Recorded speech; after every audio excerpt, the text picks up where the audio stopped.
I'm not going to talk about Footprints, the project as such. I'm going to talk about sort of the back end of the project and the digital aspects of what we do with Footprints.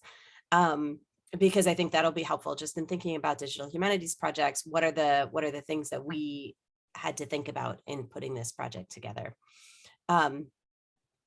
So I'm going to do a short PowerPoint, but hopefully more conversation than PowerPoint. Let me get that set up. Oops.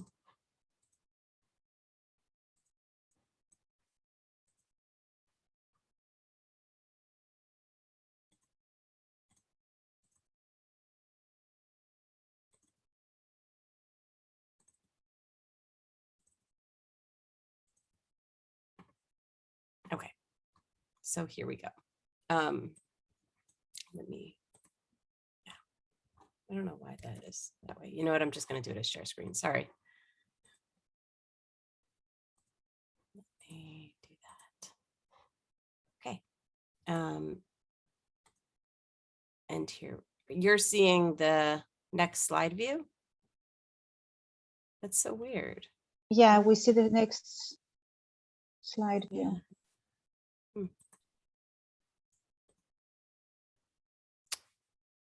Man, how about that? Now you just see yes. the slideshow? Now okay. It's okay. Okay, good. All right, so let me, oh, you know what? I don't, this is very strange.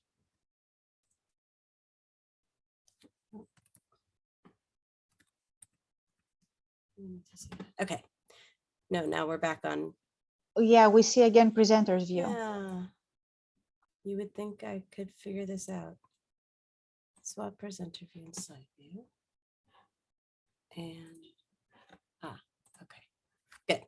All right, so here's some questions to start with that we were thinking about when we started with Footprints. Could an empirical study of big data yield information about impact? So could bringing together lots of data about the movement of many books show us information about the impact of print? Is this something that we could do?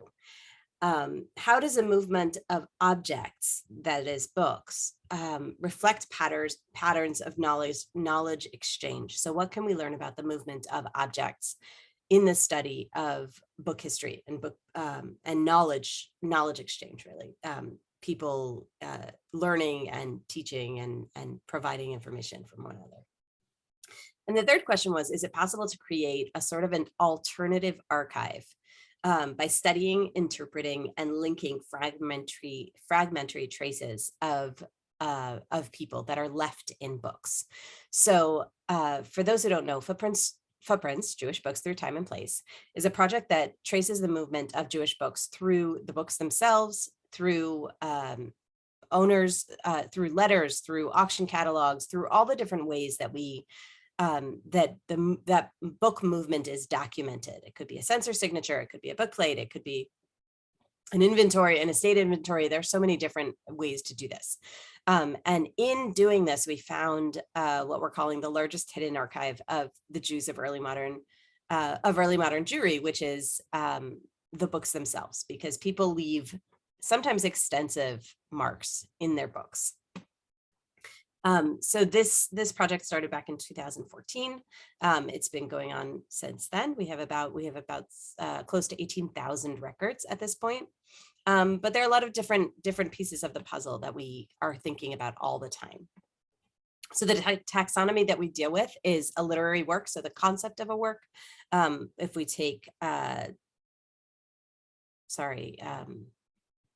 Ibn Khabib's Ein Yaakov, we have a work of Agadic literature that is produced, that is written, that is formed by Ibn Khabib in this 16th century. And then it is produced in an imprint. So it is printed at one point, at many points sometimes. Let's say it's printed in Salonika in the 1560s. I don't know the exact dates, I'm making them up here. So at that imprint moment, about between 500 and 1,000 books come off the press. So those are copies of books. And each of those books has individual footprints that sort of occur.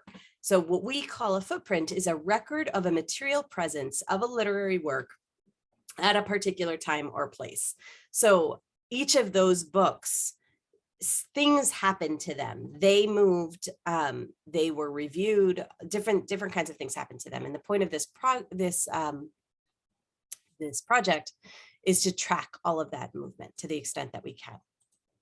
And this is just in a chart form, the same thing. So you have a literary work, you could have 2 imprints. Each of those imprints have copies. Each of those copies have footprints. This is just some examples of where we find this information in footprints. So you see here's a private correspondence regarding the acquisition of a book. Here's an annotation that indicates an acquisition of a book, an auction catalog, owner signatures, and stamps. So how do we gather footprints? There are a couple of ways that we work with that. One is one by one, what we call artisanally. One by one, I'm holding a book. I look at all the information in that book and I enter footprints for that book. You know, there's a book stamp, there's an owner signature, there's a library stamp, there's a censor's mark, and I can enter that information. So the co-directors do that all the time. We have research assistants who work on that. We have student interns. We have colleagues who will email us and say, we found this information and it looks like it's interesting for your database, and it goes into the database. And we do this through trusted crowdsourcing. Trusted crowdsourcing means that we have to train and approve of somebody entering data into the site. And it's a tricky thing, because even though we're not just allowing anybody to come and enter data into the site, we have a specific training that we do to people who want to add the data.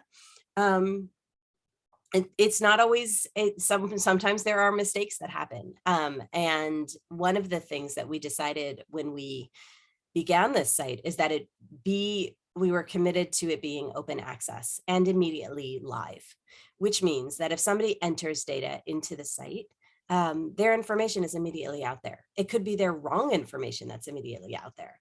And we have had circumstances where people added data or overwrote other people's data, and we then had to go and fix that. That's not something that happens very commonly, but it is a concern, and it is something that one has to worry about when dealing with a crowdsourcing site. Even before any of this happened, we set up our data entry methods, that there are different tiers of data entry. So there are people who can only edit their own records. There are people who can edit others' records. There are people that can verify those records. So we have a verification option where we can say that the record has been reviewed and found to be good and according to our standards. And another thing we do is we track the sort of like Google, how Google Docs has an option to revert to a previous version of the document. We can track all the changes in a particular record, so we can see where an error occurred and then go back and correct it if necessary. So there are a bunch of different things that we had to put into place in order to allow for this trusted crowdsourcing piece. And part of the reason that we wanted to do that and to allow people to add this work, I mean, obviously we want as many people adding data as possible, but we also see the collection of this information. So the research that goes into finding out who a person is, identifying when they lived and when they might have held a book, whether it was a library that was, that was dissolved by the Nazis, or whether it was an individual whose library then was sold after his death. All of that takes a certain amount of research. And so we consider every footprint record a kind of micro publication. It's sort of a mini publication of the research that they've done to create that footprint record, that to find that information about one instance of movement of one book, of one copy, of one title. And so that it was really important to us at first to be able to provide citations and to allow users and contributors to be sourced as the source of that research work. And that's actually why we started with this sort of very robust citation method in the footprint creation. What we learned then was that if there was an error, we could also go back to that person and say what happened here. But initially we were really doing it because we wanted to be able to give appropriate citation for the research that goes into these micro publications. The other option that we have for gathering footprints is a batch upload. So we do have an option for libraries, for instance, that can send us a spreadsheet that we can just upload hundreds of records at one time. And those are usually pretty straightforward. And we had to set it up on the back end that we had a standard identifier to ensure that we're not duplicating records. So we use the bibliography of the Hebrew book as our standard identifier for imprints. And what the system does is that if it sees that there is a record that comes into the system that has the same bibliography of the Hebrew book number and the same owner as something that has already been added, it will flag it as something that's potentially a duplicate. We understand that some institutions will own multiple copies. So it's sometimes tied to call number. So the system will allow it in if it is reviewed by a human who then can say, yes, this is something that is not a duplicate, and we can put it in. This is just an image of our batch interface. Our development team, who is fantastic, created this batch interface where if there is something wrong here, there are no errors in the system. You see that there are similar footprints that it's flagging to see if they need to be reviewed. But if there's an error, if by accident somebody put a place in a date field or something won't match, it flags it before we actually put the job into the system, so that we can ensure that the data that goes in is actually clean and ready to go. So that was really important. This was actually what allows us to do batch uploads, because there's so many data fields. I think it's nearly 30 data fields that we need for a batch upload. So just preparing the spreadsheet is really labor intensive. And so we want to make sure that everything is ready to go and checked by the computer to make sure that it'll go in well. This was just showing how we link via the physical copy.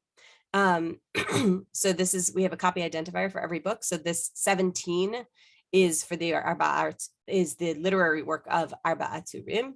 37 is this particular work, which was published in Berlin in 1701, if I'm remembering correctly. And this 34 is for the copy. So that's the copy identifier. This book is copy number 34 in the system. We also have a call number, and the current owner is generated automatically through the latest owner by date. So as long as the current owner has a date listed in the system, they will be listed automatically as the current owner of that particular book. And then you see here the record keeping. So we can see who created the record. Marjorie Lehman created the record, and the last modification when this image was taking place was when this image was shot was me in 2015. So we can see, and we actually in the back end can see everybody who touched it in the meantime. And this way everybody knows, somebody can look at it at a glance and say, okay, we see roughly who worked on this record, who's responsible for getting this looking the way it does now. And here's an example of the bibliography of the Hebrew book number. Actually, this is a hyperlink, this little book, which takes you directly to the database of the bibliography of the Hebrew book. So you can find more information about the imprint if you so desire. We actually require very little imprint information because we have the BHB number there, because we are not duplicating a union catalog, a catalog of Hebrew printed books that exists already and exists well. So we don't want to duplicate work that's done already. And so we only require the basic information that allows you to get a sense of what and when the book is. So before I get to that, so just some thoughts about digital humanities in general and from the lens of footprints. One of the things that we always say about footprints is that footprints views digital humanities as a tool. digital humanities is not the end goal. The point is not to create a DH project. The point is to be able to utilize the digital into something that will be able to do something that would not have been possible in an analog world. The fact of the matter is the work that we're doing in theory could have been possible in an analog world. It would just take centuries because it's collecting all of these data. And there are big projects that started in the 19th century to collect these kinds of data. Not specifically the movement of Jewish books, but other kinds of data, major dictionaries and those sorts of things. And they do take a long time. One of the things that we look to is Audrey Offenberg's census of Hebrew incunabula, where at the end of his introduction, he says, and here's my census, I included all the Hebrew incunabula that I know about, and this is in 1990, and he says at the end, and if you have any more, can you send me a letter and let me know that you have it? And this is essentially what we're doing, just in a digital format. So all of that happens much more quickly. And we don't need to republish a book that was published that listed all the Hebrew incunabula, because we can publish it in a moment on the website. So this is sort of discussing that. Is it digital humanities, or is it just digital plus the humanities? What does digital humanities even mean? I mean, this is a question that lots of people bring up. And there are lots of different ways that we still can improve and grow that require, working with other projects and sometimes doing broader initiatives. We would love to, at a certain point, bring in a statistician who can look at the data and find patterns that we as humanists, as historians, as other scholars can't necessarily do, because we don't have the digital training or the analytical training in that technical sense to be able to do this kind of work. So that's something that we're really thinking about. So that's the end of this slideshow. I'm just going to talk about a couple more things, and then I want to open it up for questions. A few more things. What are we doing? We're building the data set as we go. So we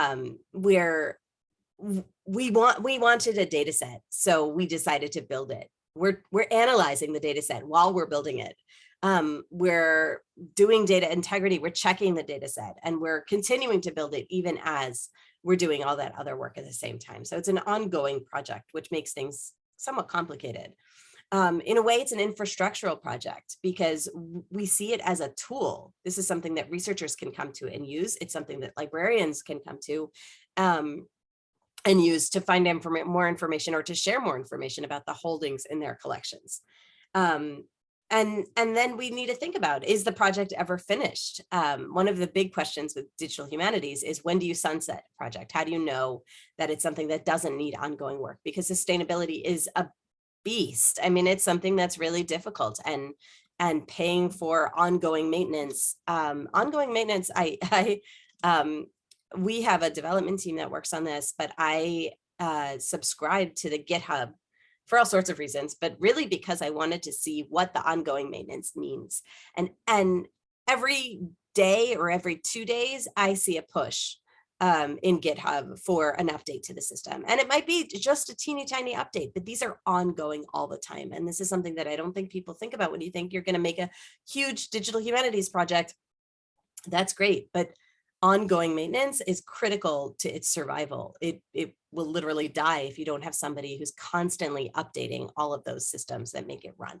I should have said at the beginning, we run on a Django Postgres backend. There is a backend to our system, which we as the co-directors have access to. Different levels of access. What I will do is I can edit text on a page because I know basic HTML, but I don't do the actual coding in the system. And that's where we do a lot of the work. We can merge. The data integrity work happens mostly on the back end. We can review records on the front end, but if we see a duplicate, for instance, we have an ability to merge duplicates together, and that was something that our developers had to build on the back end. So it's almost like there are 3 levels of back end. There's the actual code, which we have, which is all available on GitHub, and then there's the back end, which was built by code. So it's not a real it's a back end so that we can do maintenance work, but one doesn't need to know how to code in order to work in the back end. And then there's the front end, which is what most people see. So there are even multiple levels to a database like this that that requires a certain level of education and work in order to be able to work within it. The last piece I'll just say is that as we continued going, we're continuing to look for, thank you, Yelena. We're continuing to look for collaborators because there are so many different ways to view this project. One of the things that we started seeing is that we're uncovering names that never were known before. So when Rachel Bat Yaakov lists herself as an owner of a book, we have no indicator in the historical record that this Rachel Ben Yaakov ever lived. So suddenly here's this person that existed, and we only knew she existed because she wrote her name in a book. And so we've talked to genealogists, we've talked to all different kinds of people who are working on these kinds of projects to say, how can we combine our data to say, I know about a Rachel Ben Yaakov who existed in the 16th century. Maybe you have a similar one, and maybe it's the same person. Maybe we can make those connections through other kinds of ways. So there's a lot of potential with this project. Obviously a lot of work that has to go into actualizing that potential. But it's really exciting. And I think there's a lot still to do, but a lot also that has been done. So I'm going to stop there. I sort of started assuming that everybody knows what the project is. I didn't go very much into the background of it.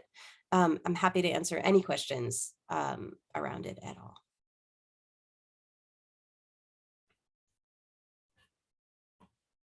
You could just unmute. It's a smaller group if you have a question.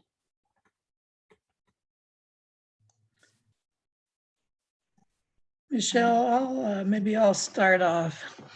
And I don't presume to know too much about the project. So, but just in terms of the boundary of what you include within your database and the project, seems to me old books, if I can put it in simple terms.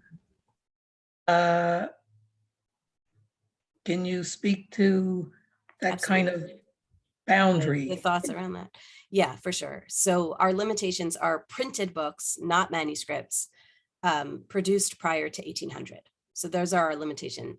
The movement goes until we have records for, last week of the acquisition of a book in 2021, but the books themselves must be printed and must be prior to 1800, although there's some wiggle room in the early 1800s.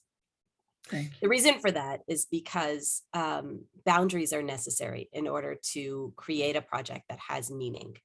In this case, we decided to work with print because print is something that's comparable. You have multiple copies that you can look at.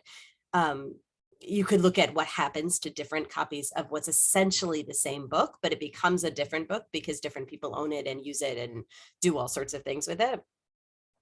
So we wanted to follow, especially around this question of reception, what happens to books after they leave the press, whereas a manuscript is by definition a unique copy.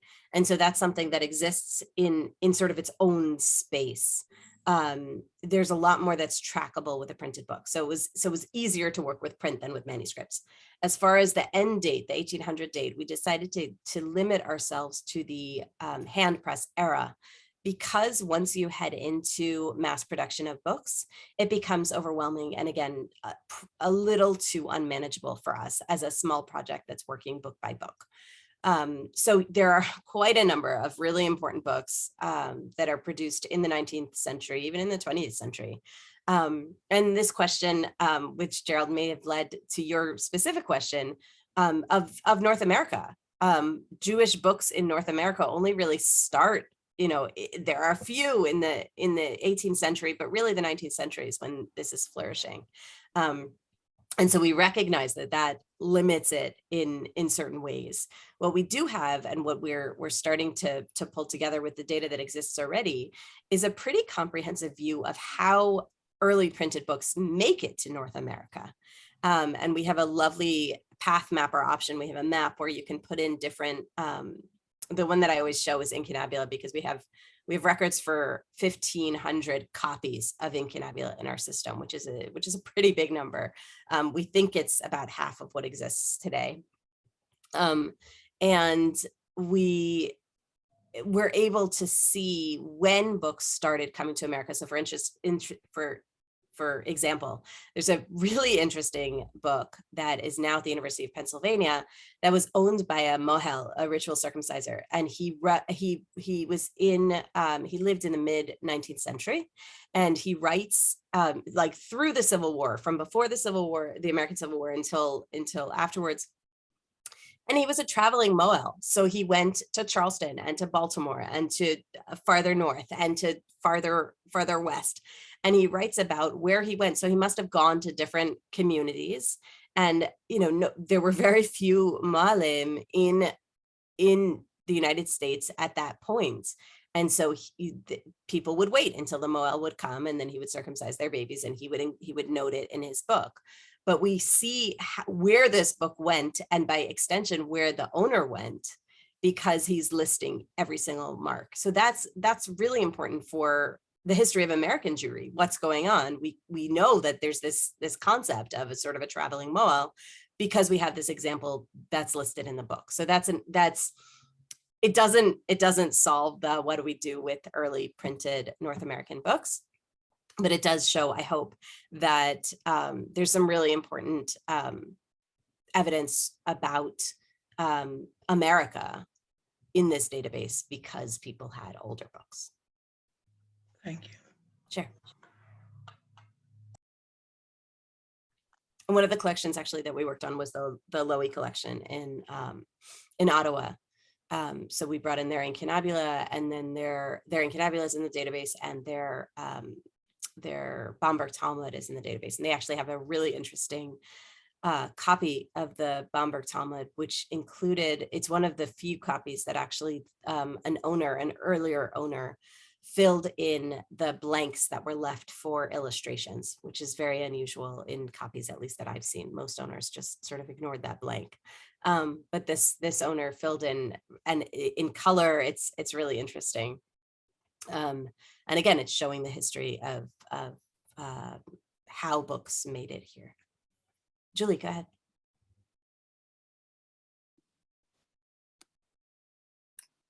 Hi, everyone. Hi. I'm afraid if I start asking questions, I'm going to have one and then another and then another. There's so much. Go for it. That's what we're here for.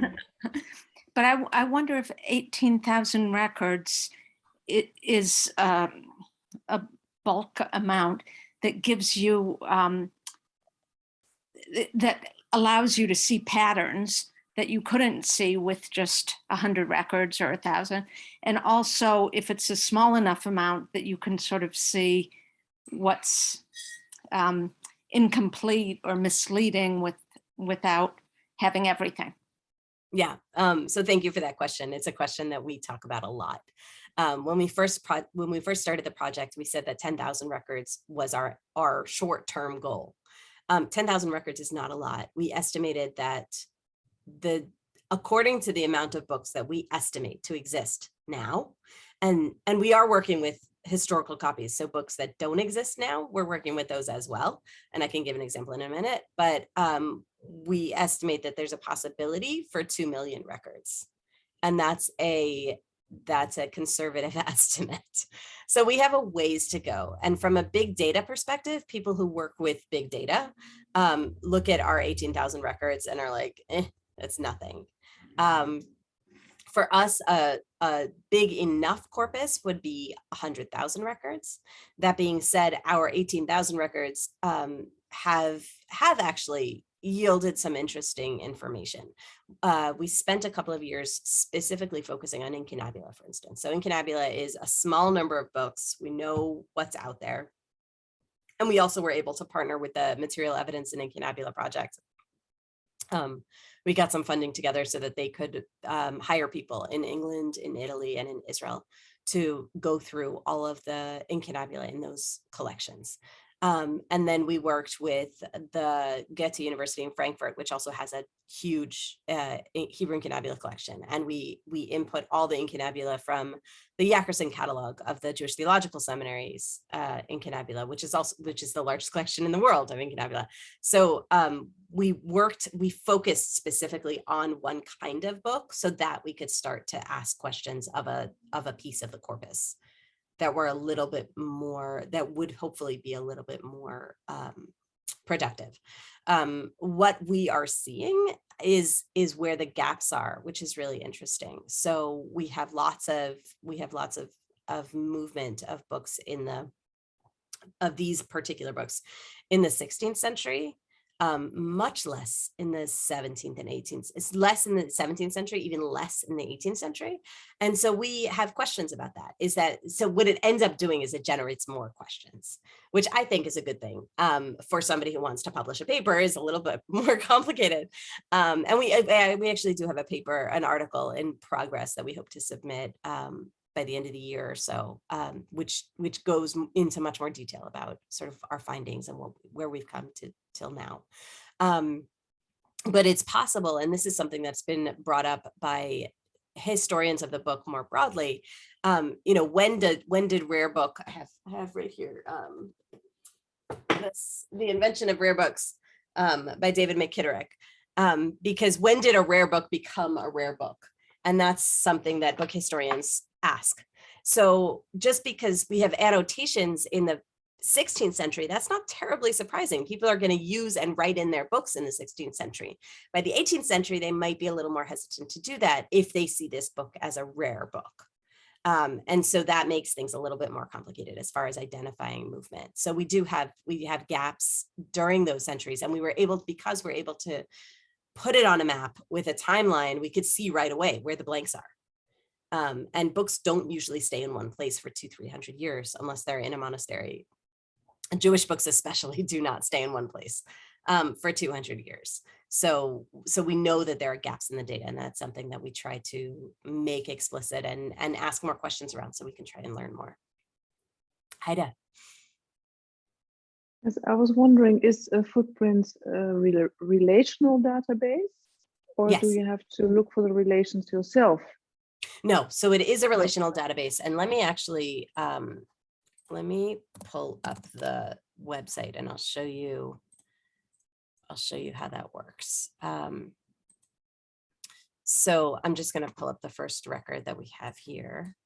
I'll pull up one with a picture because it's nicer. So there's a picture with the owner's inscription. Here we have Moshe Yarak. And then below that, there's a censor signature from Alessandria in 1688. And we have the stamp of the Annenberg Research, the Annenberg Institute in Philadelphia, what's now the Katz Center. So here's where all the relational magic happens. So I showed you earlier this piece, which is the identifier, and that's what's connecting everything. So we have 67 is the Akedah Yitzchak, and if we go here to view all footprints for this literary work, we have a page that shows us all imprints, copies, and footprints that are connected to this literary work title. So we have, this one looks like it doesn't have a data replace, so it just comes to the top. And this is where every time I show this, I'm like, data integrity, here's more data integrity. So these are either unknown imprints. I would have to look at them to see if they actually have imprint information, if there's an error there, if something needs to be fixed there. But let's start with Salonika. That's where the first edition was printed. So we have 4 copies that we know about that were printed in Salonika in 1522. Of those copies, this one has 9 footprints, this one has 5 footprints, this one has 2 footprints, etc. Then we can go to the 1547 edition. We have a few more for the 1547. This 1565, we have a data integrity issue where we need to merge these 2 records. And once this call is done, I'm going to be fixing all of this. And then we have 1 record for the 1573 edition. So we have to connect everything in order to be able to think about the data in the ways that we'd like to think about it. That being said, if you do a search, so this is our default search is just everything. But if you put in a search and you want to play around with the data a little bit, you know, in your way. That is, the export button is gone. There was an export button. And this is really, the truth is, I don't mind that y'all are seeing this, because part of it is that the system is updated. We had a major upgrade a few months ago. And because we're constantly using the site, we're able to go back to the developers and say, wait, it looks like the upgrade put in a bug here where this is a problem. And then they can go ahead and fix it. So one of the reasons that I think we have a very good relationship with our developers is because we're very much invested in the site and we're working on it all the time. So it's not like they put in all this work for something that then just sits. They put in all this work for something, and then we come back to them and they say, okay, well, we noticed this bug, and we're constantly, we have these kicking the tires meetings where we can then go back to them and say, okay, here's something that looks like it's off. And she'll say, oh, I see there's a problem in the code here, and they can go back and fix it, because ultimately every digital project has a human behind it. And the computer, it only deals with what comes into the computer. So if there's a problem with the way that the code is entered, then of course, that's gonna be a problem in what comes out. Does that answer your question? Sorry, I went on a little bit of a tangent. Yes, it does. I was also wondering, so it does connect the books, but does it also connect people? It does. example, it would does. it be And possible actually, when to you show a map enter, of yeah, all the so when- people who wrote in a certain book, for example? yeah. So let me, for example,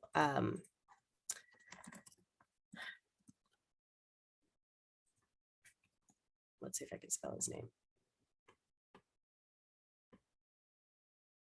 I really wanted Gerardi. I'm using him. We have a fuzzy search also with contains, which probably would find this better. Actually, what I'm going to do is contains and relation.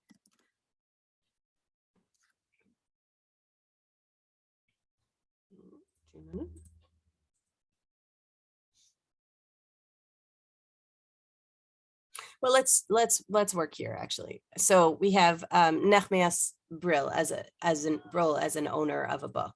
So if I click all of those, I have the 33 footprints that of the books that he owned. And the reason that I'm able to do that is because when I enter a person related to the footprint, so I want to enter an owner and I start typing, you see that he's there. And so I can then link to somebody that's already in the system.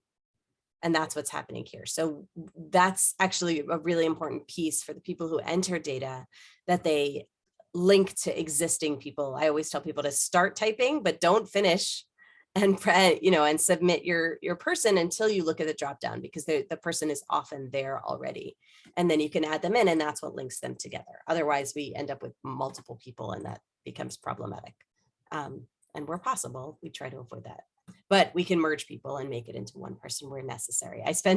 There was one, the Schneerson collection in Moscow has been entering footprints into footprints for years. And I once spent hours and hours and hours, because we had like 55 Menachem Mendel Schneersons, because they weren't connecting them in that way. And so I had to merge all the Menachem Mendel Schneersons to be one, so that we could find them all in one search. And that's what data integrity is. That's what happens when you're working in a crowdsourced system, is that people are going to hopefully follow all the rules, but there are a lot of rules and it's confusing.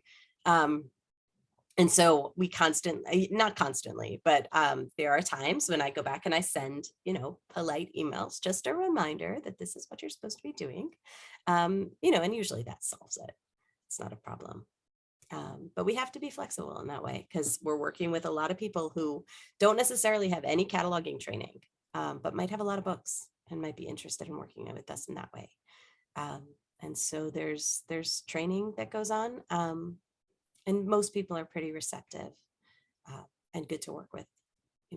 We've received a lot of really interesting data that way. And important data, I would say. We work with, there are private collectors who've reached out to us and said, we want to add material from our collections. There's a bookseller who reached out and said, can I put in the books in my stock? And so we don't know where it goes after he sells them, but then it ends up in the database. So we have a record of this book somewhere. And then we hope that the owner will then say, I'm the next owner. That doesn't always happen. But we do have quite a few examples actually of historical auction catalogs, for instance, where we're able to identify where the book is today. We actually had Anna de Wilde, who's doing work on auctions in the Netherlands, was working at Columbia, and she pulled out a book and she saw the owner's inscription and she said, wait a minute, I know this from one of my catalogs that I'm working with. And so she was able to link it, which was pretty cool. Another example, I said we were working with historic books. So even books that don't exist today, we put in all of the entries when we were doing this incunabula push. We put in all the entries from Audrey Auffenberg's list of books missing from European libraries after World War II. And we actually found one of the books.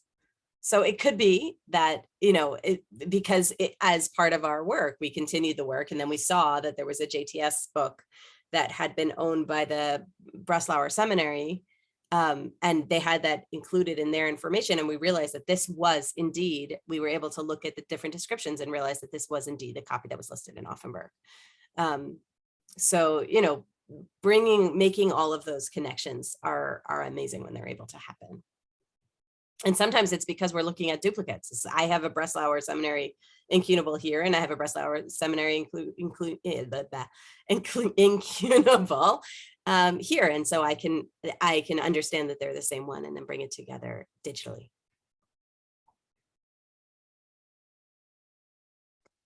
I have a question. Yeah. Can you talk a little bit more about the concept of micro publications that you said? Is it? Yeah. Yeah. So this is something that came up because one of the co-directors when we started was pre-tenure. And something that comes up a lot in digital humanities is how do you get credit for digital humanities work? The American Historical Association put out something quite a few years ago already about how to include digital humanities work in tenure dossiers. And it's hard. How do you document what seems to be technical work as research, and how do you document impact of your work? So one of the things that we have not been able to implement yet technically, but we wanted to put the infrastructure in to allow it to happen, was to be able to say, well, to be able to produce statistics that say of 15,000 searches, my records come up in 20% of them. So that is my scholarly impact. Just like you would look at something like Web of Science, or you look at the amount of citations for your books in order to assess impact of your research as part of tenure, a tenure file. We wanted to be able to do that in a small way for footprints records, because people really do put in a lot of research in collecting this information for footprints. Some people don't. I mean, some people just put what's in front of them, and that's fine. We're not, we don't expect people to spend hours on a single footprint. But sometimes they do, and that research is valuable, and it's really important, especially since a lot of the people that are interested in this are people that are pre-tenure. So we want people to be able to be cited for the work that they've done. That was incredibly critical to us, because it's easy to have a crowdsourced project, but it was really important that we gave credit for the people who are doing the work. Julie, did you have another one? I saw you one. Has working on footprints influenced the kind of acquisitions that you're interested in for Columbia? So it has and it hasn't. I have a collection development policy for special collections, and I am pretty firm. There are some vendors who would complain that I'm too firm about my collection development policy. So I won't buy a book just because it has an owner's mark.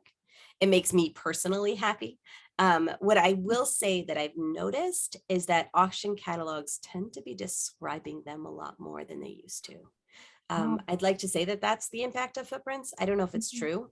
It is true that, you know, if it's a famous person, they will get, they'll get much more money for saying that this famous person owned the book. But I think it's something that booksellers have now started to be a lot more interested in.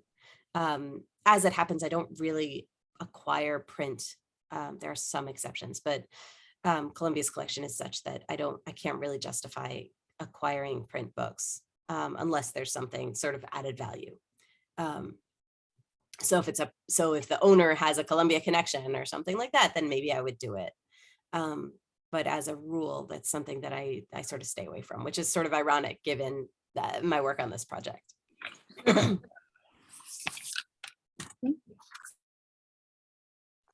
I have also another question. Sure. The individuals that you have in your database, do you connect them with some authority? I mean, yes, where possible, we use VF, and I can actually show you what it looks like here. I'll share my back end, even though it's just trying to move all the things out of the way so I can get to here. So if I do admin, main, it's person. Okay, so here you see all of the people, and we add gender when we know it. It's not searchable on the front end yet, but you see these numbers. So these are VF identifiers. Sometimes we'll add a century because we know that person, based on their handwriting, they lived at a certain time. But so we basically do when we can. And the idea is that ultimately we hope to be able to link to have, and it is actually linked on the front end where there's a little VF icon, and you can, I'm not sure if there's a VF icon actually. There's one for OCLC where you can click to go to the record there. Thank you, Haida. Please do.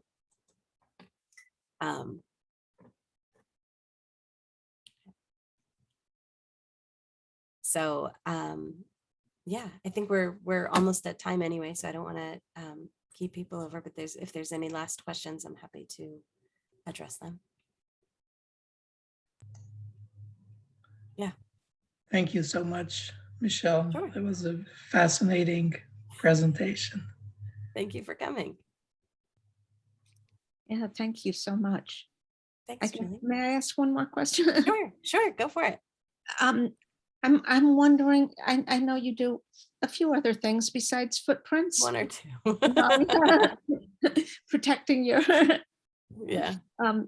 modesty didn't go into all of the things, but how much time does this take, and how do you manage it? That's a dangerous question. What I will say is that I made sure that it was included, not in my job description, but in what I am approved to do as part of my work. Mm-hmm. So the amount really varies. It depends. I can't say that I spend like 6 hours a week on footprints. Right.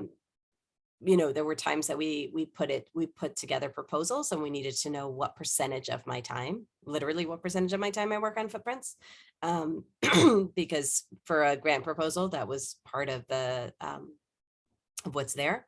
And it really depends on the week. You know, if there's a particular issue, if there's something I'm working on. I was just in the library and I saw, you know, I opened a book and I saw a bunch of footprints. So I took a picture, and I'm going to add those footprints.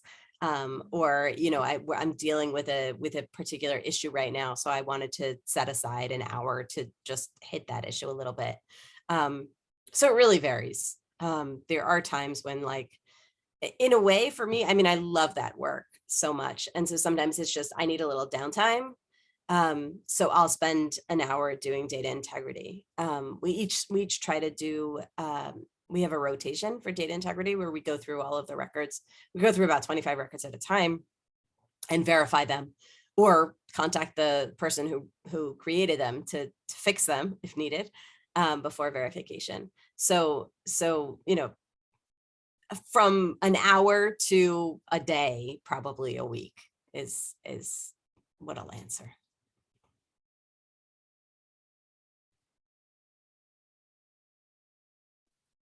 Well, thank you so much for the Yeah. resource and for the presentation.